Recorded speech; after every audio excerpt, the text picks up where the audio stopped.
Shalom, peuple de Dieu, soyez tous bénis au nom de Jésus-Christ. Que la grâce du Seigneur Jésus-Christ surabonde dans notre vie. Au nom puissant de Jésus-Christ de Nazareth. Bien-aimés, c'est votre grâce Esther. Je viens partager avec vous un témoignage des bienfaits de l'Éternel dans ma vie, de la grâce qu'il m'a accordée encore d'être vivant sur cette terre et de découvrir à chaque instant de nouvelles choses et des délivrances qu'il opère dans ma vie. Donc je lui rends toute la gloire. Je recommande ce moment de semaine. Que le sang puissant de Jésus-Christ me couvre tous les auditeurs au nom puissant de Jésus-Christ. Que la main du Saint-Esprit localise tout un chacun d'entre nous et opère encore des miracles, des délivrances, des guérisons dans la vie de tout un chacun d'entre nous. Au nom puissant de Jésus-Christ que j'ai prié. Amen. Bien-aimés, j'aimerais chanter cette chanson avant de continuer. Cette chanson qui dit « Grâce infinie de notre Dieu, qui un jour m'a sauvé, j'allais de lieu en lieu, quand il m'a retrouvé. Ma vie fut complètement changée. Alors qu'en lui j'ai cru, depuis ce jour de tous les dangers, sa grâce m'a secouru. Mes chaînes enfin sont enlevées. Mon Dieu, mon sauveur m'a racheté de son pardon. Il m'envahit, amour divin, grâce infinie,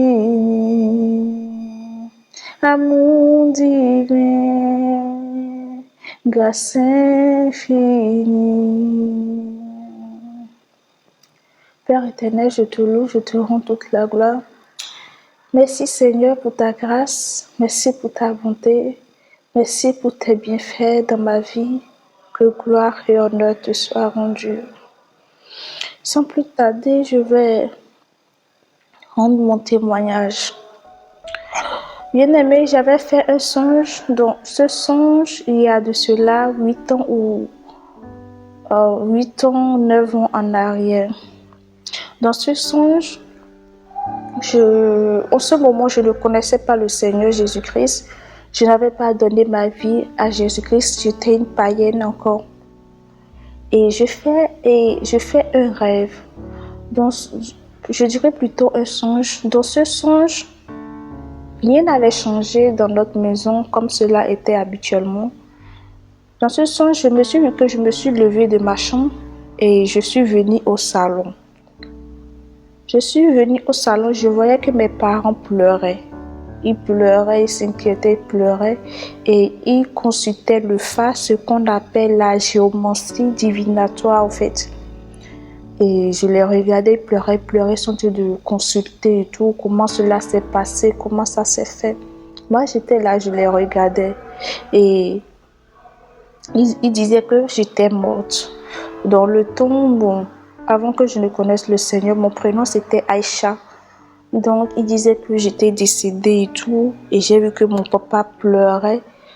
Et je les ai dit, mais je ne suis pas décédée, mais voici, je suis juste à côté de vous. Tout ce que je disais, et ils ne m'entendaient pas. Et ils ne m'entendaient pas du tout. Mais je dis, mais qu'est-ce qui se passe? Me voici, je suis à côté de vous. Mais qu'est-ce qu'ils font comme ça? Ils ont dit que selon le résultat de la consultation du fait que je suis morte noyée dans une rivière. Et quand ils ont dit ça, en même temps, je me suis retrouvée dans le lieu. Je voyais en vision comme ça. Et il s'est fait que dans cette eau, dans la profondeur de cette eau est tellement profonde. Et à l'intérieur, il y a des serpents, des serpents multicolores, beaucoup de serpents qui empêcheraient que les gens viennent, au fait, prendre le corps. Donc, j'ai vu que mes parents ont commencé par faire des va-et-vient, aller chez des gens. Et j'ai vu un monsieur qui était le papa de ma tutrice. Et lui, dans le temps, lui il était, comment dirais-je, un chef d'un des masques du Bénin qu'on appelle le Zangotor. Et je l'ai vu, lui-même, il s'est mis devant les choses et ils sont en train de faire comme je dirais, des cérémonies, mais des sacrifices en mon nom. Et pour eux, j'étais morte dans le rêve là. Je me suis réveillée, j'ai dit, mais c'est quoi ce genre de rêve? Donc j'en ai parlé aux parents que voilà, tel genre de rêve j'ai fait. En ayant parlé ainsi, étant païenne, c'est fini. On a commencé par aller de gauche à droite, à consulter maintenant réellement, à faire des consultations et tout. Et dans le temps, je me préparais à voyager pour aller au Canada. Donc, ils ont entrepris les marches de toutes les manières possibles. Et on est allé chez les marabouts, les visionnaires, les christianistes. Je suis partie me laver au bord de la mer, tard dans la nuit. Beaucoup de sacrifices, en tout cas, je vais vous épargner un peu les détails de tout cela. Mais une chose est sûre, on a beaucoup fait. J'ai parcouru, en tout cas, j'ai fréquenté beaucoup de marabouts, beaucoup de ces personnes-là. Avec beaucoup de sacrifices. J'ai fait beaucoup de sacrifices à différentes divinités jusqu'à ce que Dieu m'accorde la grâce de le connaître. Et quand j'ai connu le Seigneur et j'ai commencé par prier, arrivé à un moment donné, je dirais il y a de cela peut-être 2 ans, bien 3 ans en arrière, quand quelqu'un décède dans la famille, je vois cette personne-là en rêve. Et je communique avec eux jusqu'à ce que je dis, mais telle personne est déjà morte, pourquoi je les vois en rêve? Et j'ai compris que c'est l'esprit de mort qui est en train de me fatiguer, de fatiguer ma vie. Donc, je priais. En tout cas, je demandais la grâce au Seigneur Jésus-Christ de me délivrer. Jusqu'à il y a de cela, je dirais 10 jours à peu près. Et 10 jours à peu près, c'est venu en mon cœur de chanter, de louer le Seigneur Jésus-Christ. Et je chantais les chansons qui me venaient à cœur, je chantais. Et j'ai pris ma Bible. Quand j'ai pris ma Bible, il y a une tonalité d'une chanson qui m'est venue à cœur. Donc j'ai pris le livre des autres 15, à partir du verset 1 à 15 par là. J'ai pris le livre de Psaume 24. J'ai pris également le Psaume 29. J'ai pris d'autres, en tout cas beaucoup de paroles bibliques, de passages bibliques que je chantais avec. Que ce soit Psaumes, en tout cas les psaumes, j'en ai pris beaucoup. Et je chantais comme ça, je chantais. Durant toute la journée, en tout cas, pas durant toute une journée, mais durant la journée, c'était comme ça, je chantais. Et le soir arrivé, étant fatiguée, je n'ai pas réellement prié et je me suis endormie. Quand je me suis endormie, j'ai fait un songe. Et dans ce songe-là, je me suis retrouvée chez moi au pays. Et il s'est fait que les gens se préparaient pour l'enterrement de quelqu'un. Or, il y a de cela quelques jours en arrière, j'ai vu que les membres de ma famille sont partis enterrer quelqu'un et il y avait une fosse qui est creusée, en tout cas pour quelqu'un d'autre. Je me suis réveillée et j'ai prié contre ce rêve-là. Donc, j'ai vu que finalement, effectivement, ils allaient enterrer quelqu'un. Et à ma grande surprise, c'était comme si c'était mon âme ou bien mon esprit qui était sorti de mon corps. Vraiment, je ne saurais vous l'expliquer. Et j'ai vu que moi, maintenant, j'étais en l'air. Je suivais les gens comme ça. Je regardais ce qu'ils étaient en train de faire. Je regardais ce qu'ils étaient en train de faire. Et c'est fait que, à ce qui paraît, c'était comme genre mon corps qu'ils avaient amené genre dans mon quartier et tout. Dans mon quartier, ou bien c'était comme s'ils étaient revenus du cimetière. Quelque chose de ce genre. Je n'ai pas trop bien cerné cette partie-là. Et les gens étaient là. Bon, ceux qu'on servait à manger étaient là. Et j'ai vu un homme de Dieu. Cette personne, je ne le connais pas. Et cette personne a commencé par prier. La personne priait dans le rêve. Et la personne disait que je vais me réveiller. Que je vais me réveiller. Que je vais ressusciter. Je vais ressusciter. J'étais là et mon corps était quelque part. Tout ce qui se passait, je voyais tout. Je voyais tout. Quand la personne priait ainsi, j'entendais tout ce qu'il disait. J'étais là. Et il me restait simplement que je ne pouvais pas parler. Quand la personne a fini de prier comme ça, non, c'était comme si maintenant je suis rentrée en moi-même dans mon corps. Et j'ai commencé par glorifier le Seigneur et j'ai commencé par parler en langue. Quelqu'un est venu, une de mes cousines est venue pour me chercher, genre me tirer, me traîner par terre. Je lui ai dit, laisse-moi, je vais adorer le Seigneur. Laisse-moi, je vais adorer le Seigneur Jésus-Christ. Et je me suis réveillée. Quand je me suis réveillée, la position sur laquelle je me suis vue me réveiller, vous voyez la position d'un mort.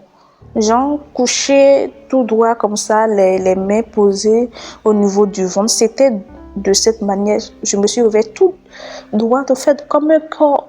Or, je n'ai pas l'habitude de me coucher ainsi. Je ne me couche pas ainsi. Je me suis réveillée. J'ai dit, quoi? C'est quel rêve ça?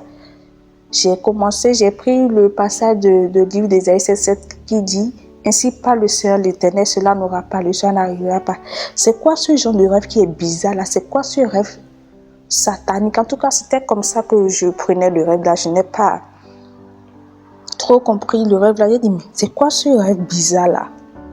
Comme je n'ai pas bien cerné le message que le Seigneur m'envoyait par là, le lendemain encore, c'est venu encore à mon cœur. C'est venu encore à mon cœur de chanter. J'ai pris encore ma Bible avec une tonalité qui est venue dans mon cœur. Donc, je prenais les passages bibliques, en tout cas, qui glorifiaient le Seigneur, qui adoraient le Seigneur, qui chantaient ses louanges.